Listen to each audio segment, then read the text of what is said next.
Hi, everybody. It's Hilary here from We Love Smart Keto. Hope you're having a great day or great evening. Here today to talk about measuring ketones. Pretty important on a keto diet to understand where we're at with ketones. So please just give me a 1 in the comments or a like if you're watching live, and similarly just give us a wave or a 2 in the comments if you're watching on the replay. So we're going to be talking about measuring ketones on the keto lifestyle today, and what are some of the options. And as we know in We Love Smart Keto, we believe in choices and options, not necessarily directives, because what's good for one person doesn't necessarily suit another. It is important to measure ketones because then we know whether we're actually achieving what we set out to do, or whether there might be something in what we're eating that perhaps has more carbs in than we realize. So it's important, even if we don't do it all the time every day, it's important, particularly when we're getting started with keto, to measure our ketones. I still measure mine daily, and actually I also measure my blood glucose levels as well, because they tend to sort of, as one goes up, the other goes down. So it's just really useful over time to understand a pattern. So let me know in the comments if you measure your ketones, and if you do, what do you use to measure your ketones? Do you use pee strips? Do you use a breath monitor, or do you prick your finger and use a blood monitor, or do you just sort of use a sense and your feeling of how you are and get a sense of it from that? So let's have a talk about what ketones are and why it's important to measure them. So our liver, so our body can burn different types of things. It can burn glucose, which is a single cell of sugar, single molecule of sugar. It can also burn fat, which we get directly from our blood, from our triglycerides in our blood, or from our fat stores. And it can also burn ketones. And ketones are kind of fat-like substances, not exactly fats, but they're kind of like fats. So where do we get those from? So glucose we get directly from what we eat. We can also get fats directly from what we eat. But our liver also has the capacity to make both glucose and ketones. Our liver's a pretty smart thing, and obviously a really critical organ in our body, and it does removes toxins from our body, and it also makes energy products for us to burn in our body, and importantly in our brain. And our brain can burn both glucose and ketones. So what we want to be doing on the keto lifestyle is reducing our level of glucose so that there isn't the glucose floating around in the body for us to burn, and also that the liver sort of depletes its ability. It only has a limited ability to make glucose, so it depletes that ability because we're not putting carbohydrates into our bodies. Our body can make glucose, but only from a very limited store of glucagon. So it's called gluconeogenesis. That it can. So there's a very limited store that it can make that glucose from. So once that's all depleted, it then needs to go ahead and make ketones, and our body can burn those. And so what's the benefit of burning ketones? Well, there's a few benefits. I wonder if you pop in the comments if you any suggestions you've got as to the benefits.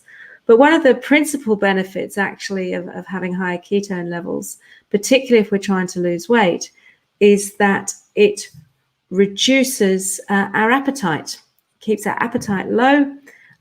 If we're not hungry, then we're not going to eat as often or as much. And then that gives our body the ability to go, okay, well, I still need some more energy. This person is not, ingesting any more food. So where am I going to get that energy from? Actually, I'm going to get it from my fat stores. This stuff that I saved earlier for a rainy day. Maybe that rainy day is here now, so I'm going to go and get that fat from the fat stores. Also, because at the same time we have low glucose levels, it means that we don't need to have high insulin, and insulin is what keeps the fat in the fat stores.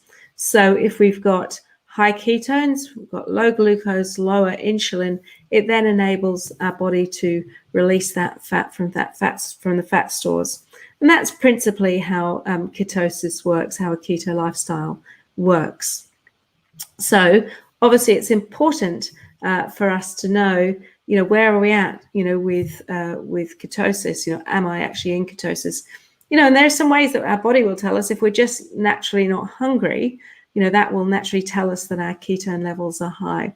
And please don't think that, ketones is an artificial thing, that it's something that we're just sort of making up, and that we have to really make a big effort to make it happen. It's something that our bodies do naturally. I mean, if you've had a really busy day and you haven't eaten anything, then you'll more than likely naturally be in ketosis. So we don't want to drink more ketones to put to put our ketone levels up.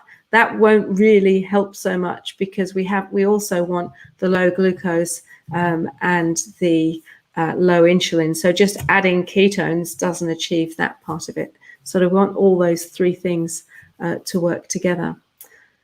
So hopefully that's interesting, what insights you've had so far from what we're talking about. I'll be really interested to know, and in particular, if you are measuring your ketones regularly, what method are you using, and what do you find works for you? So I'm going to talk about that a little bit more now. So ketones is a sort of class of chemicals.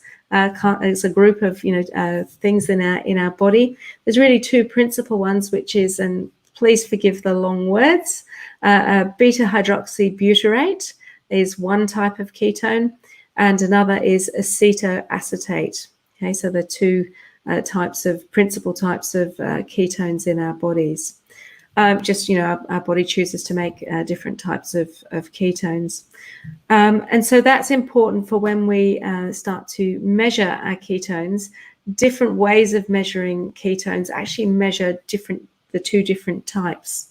So perhaps the cheapest and easiest, if a little bit yucky, is the pee strip, which is like a strip. You pee on it, or you dip it in some of your pee, and you get a different, it changes color, and the level of the color indicates your level of ketosis. And so what that is measuring is actually the acetoacetate. That's the molecule that it's measuring. It's pretty inaccurate, because obviously it depends on how much water you've drunk, so it can be more or less concentrated. Particularly if you've been in ketosis for a long time, kind of gives you less indication of the value. I should say the value that we want to be in nutritional ketosis is somewhere between 0.5 and 1.5 to 4 millimoles per liter. That's the concentration of it in our blood, effectively, that's useful. So measure it on a pee strip, it'll make an approximation to that. It's easy, it's quick, it kind of gives some information, but just be aware it's not particularly accurate. So, don't overly rely on it, just use it as an indicator. The next way that we can do it is we can use a breathalyzer, a bit like you would use, if you were measuring, if you had too much alcohol, maybe the cops might make you take a breath test. Certainly here in Australia, we're quite often stopped on the roads and made to breathe into something, and that's a breathalyzer. They're measuring alcohol, not ketones, but it's the same principle. And they are, reasonably expensive. I think they're, $150, $200, that kind of mark. But you only have to buy it once, and then you've got it forever. You do have to blow quite hard into it. But what that's actually measuring is acetone. So the acetone that's on your breath, the acetoacetate, which is the ketone, it breaks down into acetone, which can be measured in the air. And so sometimes when people, first go into ketosis, how they get that bad breath. That's actually the acetone that you can smell. It doesn't usually last a long time, but there will be still, if you're in ketosis, even if you've been in ketosis for weeks, so we trace amounts of that in your breath, and that is what the breathalyzer will detect. So that's also a good way to do it, particularly if you're not keen on pricking your finger all the time, or you don't like blood, or it's not convenient And also, if you only want to, spend some money once and not have to keep buying strips, that's a good way to do it. And the third way, which is often considered the gold standard way, is to do the finger prick test. Now, with glucose, if you want to measure your glucose levels, you can now wear a continuous glucose monitor that you just, stick on your arm, and you can just put your phone up, and it has an app, and it measures the amount of glucose in your blood. Gives you an approximate. It's actually in your tissue, but it approximates it. We don't have that yet for ketones or for insulin.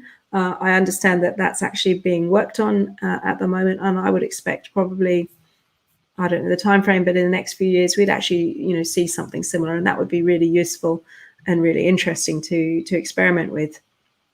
But that doesn't exist at the moment. So at the moment, the gold standard is the finger prick test. So it doesn't really hurt. You can just get one that you just press.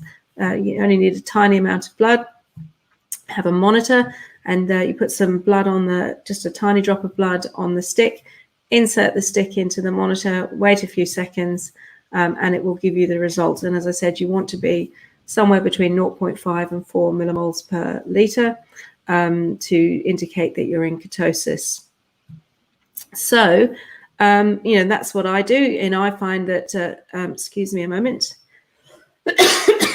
Sorry, I should have had something to drink. Excuse me. How was I? So I find that, for example, in the morning, my ketone levels are a bit lower, but as the day goes on, I generally tend to have one meal a day. That's kind of, what I prefer. In the afternoon, my ketone levels are much higher in the afternoon, and that's quite a natural process to see. They are, they can be a little bit pricier. They're definitely more expensive than the blood glucose strips. So I find that it's very useful to suggest to people that when they're first starting out with keto, get the ketone blood strips if you're comfortable to do that and you've got the budget to do that. Really helpful to do, and perhaps measure that quite intensively. Perhaps measure that 3 times a day initially, for the first little while as you're getting used to the keto lifestyle. And then I guarantee that what will happen is that you will start to discover a bit of a pattern as to how your ketosis works, and you'll start to understand. You'll start to also, if you're going to eat something different that you haven't eaten before when you're on keto, and you want to see whether it kicks you out of ketosis, really good idea to test your ketone levels when you're doing that, because as I think I said the other day, I have a particular brand of tea that I drink. It's a apple and cinnamon tea, and I was surprised to find that actually did kick me out of ketosis. I think there must have been some residual apple in the tea, and so even though I hadn't actually eaten anything, it still threw me out of ketosis. So really interesting just to experiment when you're trying a new food, or just to try and work out, are you really staying under that 20 grams of net carbs per day that we need to do on keto? The other thing, of course, is that we do need a reasonable amount of protein, which is, somebody my height would be, 90 to 100 grams or so of protein per day, which is about, roughly 200 grams of, I think that's 6 ounces, isn't it? 6 ounces of meat, roughly a day. But if you are overindulging in protein, and your body can actually manufacture glucose out of that protein, that's another way that you could potentially get kicked out of ketosis. Perhaps a little bit less usual. I think in general we tend to undereat protein, but just something to really be aware of. Also, one of the things is, just because you're in ketosis doesn't mean that maybe you might not have eaten a bit too much fat. So if you're struggling to lose weight and not getting the progress as fast as you want, just remember that we need to eat just enough fat to make us feel satiated, to make us feel comfortably full, not overly stuffed, but just enough. So there are ways in which you can be in ketosis and still not lose weight. So just be aware of that. But it is really handy to measure your ketones. So I've given you a few options there. So let me know if you haven't tried measuring your ketones. Are you going to give it a go? Which method are you going to go with? Are you going to get strips? Are you going to go with the breathalyzer? Or are you going to go with measuring your blood with using a pinprick? I use the Freestyle Optium. There's a few options out there, but that's the one that we can easily and conveniently get here where we are. And they're all pretty good. They're made to an industry standard, so in general pretty good. But find one that's in the price range for you and works for you. If you want us to give you some suggestions, let us know in the comments, and we'll find some suggestions for you as to what to get. So that's everything I wanted to talk to you about today, is getting back to basics and how to measure ketones. I hope you found that useful. Please let me know in the comments what insights you might have. And thanks very much for listening. Great to see you, and I'll see you soon in We Love Smart Keto. Bye.